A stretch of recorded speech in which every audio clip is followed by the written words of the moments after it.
My question was basically in John 5. He says, I can of my own self do nothing. And as I hear, I judge, for my judgment is just, for I seek not my will, but the will of the Father. And also in John 17, he says that I have completed your mission that God Father gave him on this earth. And at that time, he was not crucified. In the Old Testament, Abraham was visited by God with 2 angels, but in human form, right? Yes. So was God Jesus at that time? Great series of questions. The first thing I want to mention again is, one more time, I'm not a theologian, so I don't deal with Genesis per se. I deal with the historical aspect of Jesus.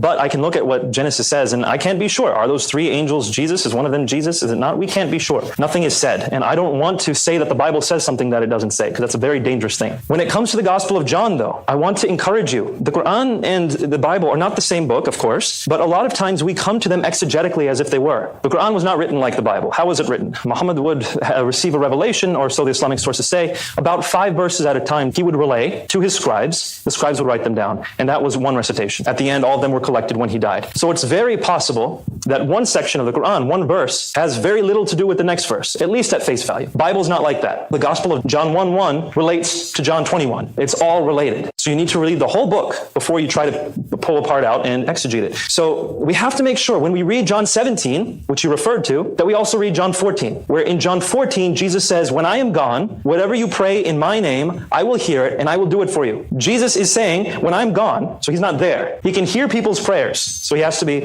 omniscient. And I will do it for you, omnipotent.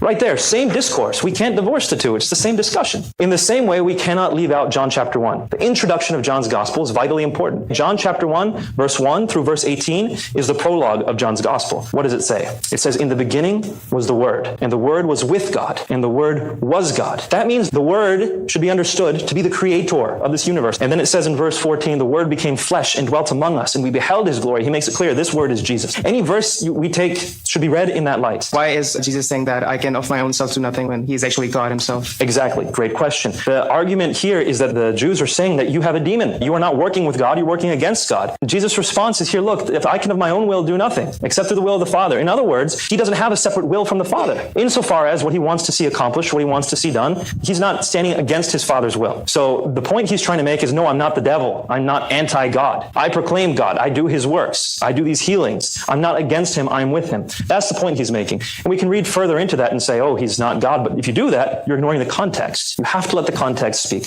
And where the context is clearest, that's where exegesis should be the strongest.